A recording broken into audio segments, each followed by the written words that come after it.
23 तारीख को आचार्य श्री की याददाश्त पुनः हम लोगों के लिए ताजी हो गई और गुरुदेव 23 तारीख को आपके आशीर्वाद एवं सानिध्य में इस दर्शनोदय तीर्थ ने एक नया इतिहास रच दिया।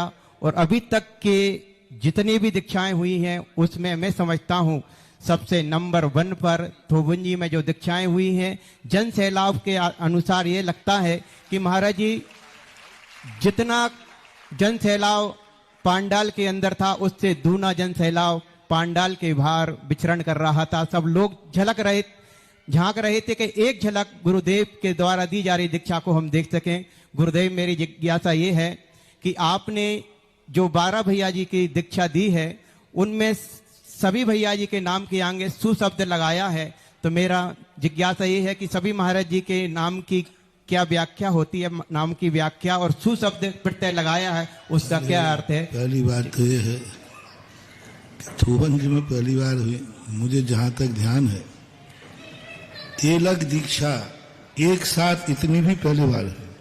छुल्लक दीक्षाएं तो ही, छुल्लक दीक्षा तो पूज्य गुरुदेव ने 25 दीक्षाएं दी हैं, मुनि दीक्षाएं भी हुई हैं।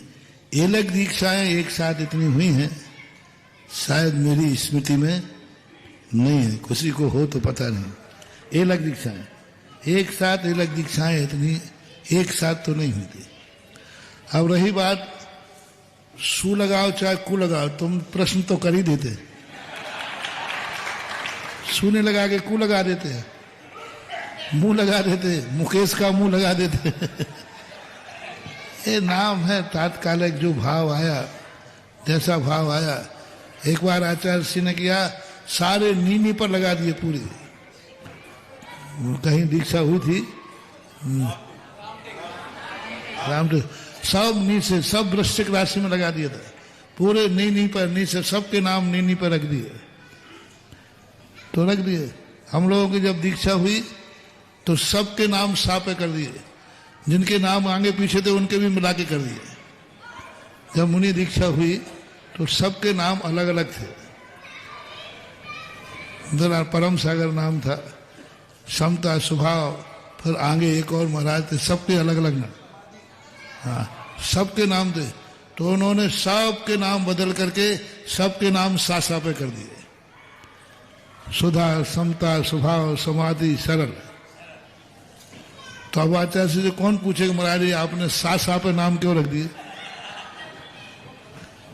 नाम एक ऐसा है कि उस समय तात्कालिक जो आता है स्थितियां विचार करके, और उस समय और भी विचार कर लेते हैं सब प्रकार के, कौन सा अक्षर किस रूप में इष्ट है, अक्षरों का भी रहता है, और ये सहज भाव होता है ईमान से। श्रद्धे महाराज जी इनके नामों की व्याख्या, सभी महाराज जी के नामों की व्याख्या आपके हर मंदिर से सुनना चाहते हैं। हाँ, सबकी व्याख्या अपने अपने महाराजों से सुन लेना। श्रद्धे साधना दीदी अपनी जिज्ञासा रखें और अगली जिज्ञासा के लिए बड़े आदर भाव से आमंत्रित कर रहे हैं धन्य कुमार जी जैन महामंत्री, शांत्योदय अतिशय तीर्थ क्षेत्र। पूज्य श्री जी के चरणों में बारंबार नमोस्तु, छुल्लक जी अलग जी के चरणों में बारंबार इच्छामी। पूज्य श्री, मेरी शंका है कि आपने 2 दिन पहले प्रवचन में बोला था कि नमोकार मंत्र को असीम करो, माला फेरते उसको असीम करो, दान देते उसको असीम करो, अहिंसा व्रत का पालन करते उसको असीम करो। तो मेरी ये भावना है कि हम इसको कैसे असीम करें और कैसे मतलब इसका पालन करें।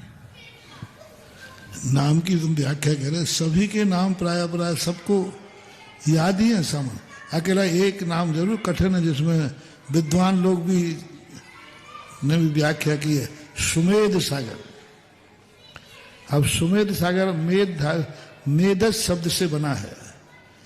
मेधस शब्द जो है जब समासांत होता है तो मेधा, मेध से मेधा बनता है, और जब किसी चीज का समास होता है तो उसमें आकार जो होता है वो ह्रस्व हो जाता है, तो सुमेध बन जाता है, पर बना मेधा से ही है। लेकिन जब कोई आगे अक्षर समाज आ जाता है, जैसे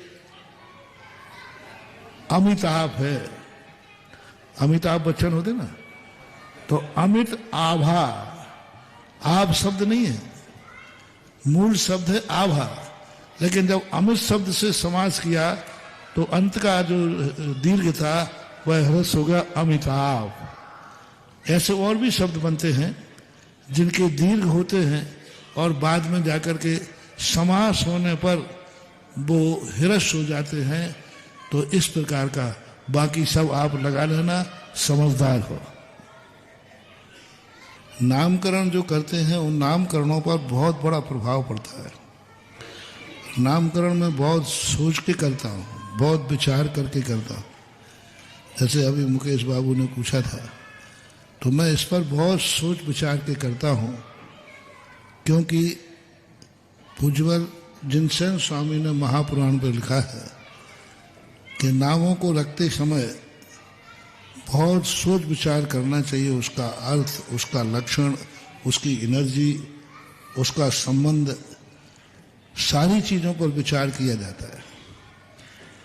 और तुम्हारे यहाँ अभी तक जितने क्षेत्रों के नाम रखे हैं वे सारे क्षेत्र जो वेंटिलेशन पे थे आज वे जवान होकर के दौड़ रहे। फुवन जी उसी का प्रतीक है, सबसे बड़ा। यहाँ खूब सिर, सब बड़े बड़े बहुत सिर फोड़ चुके, मैं भी फोड़ चुका यहाँ सिर पहले। सभी क्षेत्रों का देख लीजिए, भारत का एक भी क्षेत्र बता दो जिसके नामकरण करने के बाद उसका विकास न हुआ हो। आपका शांतोदय, महरौनी का यशोदय देख लीजिए, आज पूरी समाज उसके नाम से बैठी हुई है उसी के लिए। तो होता है इसका, क्योंकि नामों का बहुत बड़ा प्रभाव पड़ता है। क्योंकि ज्योतिष के अंदर भी आपने देखा होगा जो राशियां निकलती था उसमें लिखा रहता है फलानी राशि के फलाने अक्षर। हर राशि के 9 अक्षर होते हैं और 9 अक्षरों में भी देखा जाता है नवांश कहलाता है। कौन से पाए में उसका रूप है, कौन से पाए में उसकी पृथ्वी है, कौन से पाए में वह जिला है, कौन से पाए में प्रांत है, कौन से पाए के अंदर कौन से अंश में देश देखा जाता है, प्रांत देखा जाता है, जिला देखा जाता है, तहसील देखी जाती है, ग्राम देखा जाता है। ग्राम के अंदर उस भूमि को देखा जाता है कि उस भूमि की क्या एनर्जी है, क्या डेवलप, क्या स्थिति है। कई बार किसी क्षेत्र में नहीं पहुंच पाता तो वहां की मैं मिट्टी मंगा लेता हूं और उस मिट्टी को देख करके, मिट्टी से भी ये निर्णय होता है यहाँ की मिट्टी के लिए कौन सा अक्षर सूट करता। मिट्टी के लिए, नाम के लिए नहीं, मिट्टी के लिए। मिट्टी के लिए अलग अलग मिट्टियों के अलग अलग अक्षर हैं। कौन सी मिट्टी में कहाँ मंदिर बनना चाहिए, कौन सी मिट्टी में कहाँ संसाला बनना चाहिए, कौन सी मिट्टी में राजा का महल बनना चाहिए, कैसी मिट्टी में वैश्य को बड़े कुड़ कहना चाहिए, मिट्टी में कहाँ ब्राह्मण का मकान बनना चाहिए, कहाँ शूद्रों का मकान बनना चाहिए, कर्मचारी कहाँ का, सारा का सारा इतना बड़ा विशाल वैभव है। ये साइंस है। स्पष्ट दिया कि राजा का महल की मिट्टी कैसी है, उस मिट्टी को देखकर ये महल के लायक है कि नहीं। यहाँ बणिक है, जो व्यापारी है वो कौन सी मिट्टी में व्यापारी का मकान बनता है, जो सेवक हैं उनके द्वारा कहाँ बनेगा। ये सारे के सारे निर्णय होते हैं। इन सब चीजों पर विचार करके फिर नामकरण, ऐसे नहीं कि जो मुंह में आया सो निकाल दिया। हाँ, कई लोग कहते महाराज जी हमने तो नाम रखा था, तो जब से नाम रखो जब से और मिट गए। तो उस पर तुमने विचार नहीं किया, क्योंकि नकल के लिए भी अकल चाहिए। बहुत सोचता हूँ, बहुत विचार करके, सारे 50 तरीकों से सोच करके फिर उसमें अक्षर सेट करता हूँ कि इस राशि के लिए, इस क्षेत्र के लिए कौन सा अक्षर सूट करता है, वहाँ के भगवान कौन से हैं, और भगवान का मुख किस तरफ है। दिशाओं के अक्षर अलग अलग है, वह क्षेत्र किस दिशा के मुख करके है, उस दिशा की कौन सी दिशा की प्रधानता है, ये सब देखे जाते हैं। इसलिए अभी तक तो जितने क्षेत्र हैं वे प्राय बहुत बहुत अच्छी तरह विकसित कर रहे हैं। और हो रहा है। तो ऐसी स्थिति को लिए शांतोदय तीर्थ क्षेत्र बहुत बढ़िया, बहुत अच्छा है। बाउंड्री बना ली, 30 बीघा जमीन, जहाँ 1 इंच जमीन नहीं थी, 1 इंच जमीन नहीं थी तुम्हारी, आज इतनी कर ली, बहुत अच्छा है। पंचायती मंदिर में वेदी बनवाता है या भगवान की स्थापना करता है तो उसका कितना अधिकार रहता है गुरुदेव? जैसे मैं भी अगर किसी पंचायती मंदिर में वेदी बनवाऊं और प्रतिमा स्थापित करूं और उसमें अगर कुछ गलत लगता है पंचायत कमेटी को, अध्यक्ष मंत्री पूरी कमेटी अगर उसमें सुधार करे तो क्या मैं उसको रोक सकता हूं? मेरा कितना अधिकार है भगवान बताइए। नमोस्तु, मेरी शंका का समाधान करें। बहुत बड़ा प्रश्न है, सारे भारत का प्रश्न है। मंदिर में बनाने के बाद, मंदिर बना उसके बाद तुरंत बनाने के प्रतिष्ठा के पहले त्याग होना चाहिए। जो लोग अपने मंदिर में वेदी प्रतिमा बनाकर अधिकार रखते हैं उनकी बहुत बर्बादी है। 3 पीढ़ी के बाद उनका अधिकतम, वो तो उसी दिन से शुरू हो जाता है, लेकिन थोड़ा बहुत पुण्य है, 3री पीढ़ी के बाद उनका ऐसा धीरे धीरे ह्रास होता है कि उनके वंश में नाम लेने वाला नहीं बचता। मंदिरों में अधिकार मूर्ति पे, क्योंकि तुमने मूर्ति दान की है और मूर्ति कह करके अब वो प्रतिष्ठित हो चुकी है, अब तुम्हारा कोई अधिकार नहीं, मंदिर पर कोई अधिकार नहीं। बड़े बड़े सेठ लोग बर्बाद क्यों हुए? मंदिर बनाए और अपने परिवार के कब्जे में रख लिया, अपने परिवार का ट्रस्ट बना दिया। पता चला बड़े बड़े सेठ, हम पूरे भारत में देखते हैं, जिन जिन सेठों ने मंदिर बनाए और अपने परिवार के कब्जों में रखे, परिवार के ट्रस्ट बनाए, वे 2-3 पीढ़ी के बाद धराशायी हो गए। वो हुकूमत नहीं रही, वो वैभव नहीं रहा। मतलब 80-90% लोगों को कह रहा हूं, क्योंकि पूर्वज बना के जाते हैं बच्चों के, वो तो रूप रहते नहीं है, वो तो समर्पण होता नहीं है। इसलिए ये कभी गलती नहीं करना चाहिए। मैं तो अपने भक्तों से जब भी कोई मंदिर बनाता है, मूर्ति प्रतिमा, पंच कल्याणक के पहले के श्रीफल चढ़वा देता हूं कि आज के बाद तुम्हारा इस मंदिर में मूर्ति पर कोई अधिकार नहीं है। समाज जो चाहे वैसा करे, हमसे पूछने की कोई जरूरत नहीं है। और बीच में यदि तुम्हारा ममत्व रखते हो तो बर्बादी है, निश्चित बर्बादी है। यदि तुम उसके प्रति कोई भी थोड़ा भी ममत्व रखते हो तो नहीं रखना चाहिए।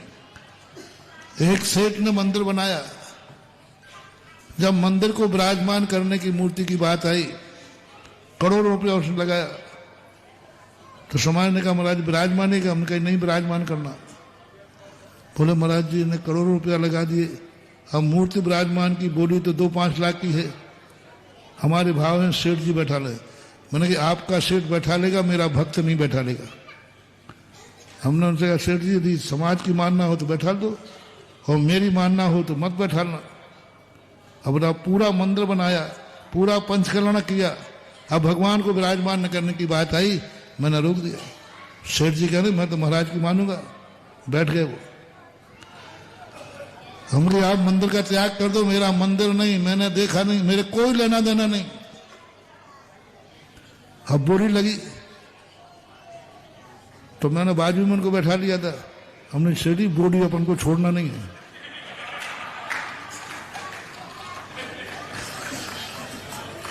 पहले बैठालते तो मालिक बन के बैठालते, और अब बैठा लेंगे तो सेवक बन के बैठा लेंगे।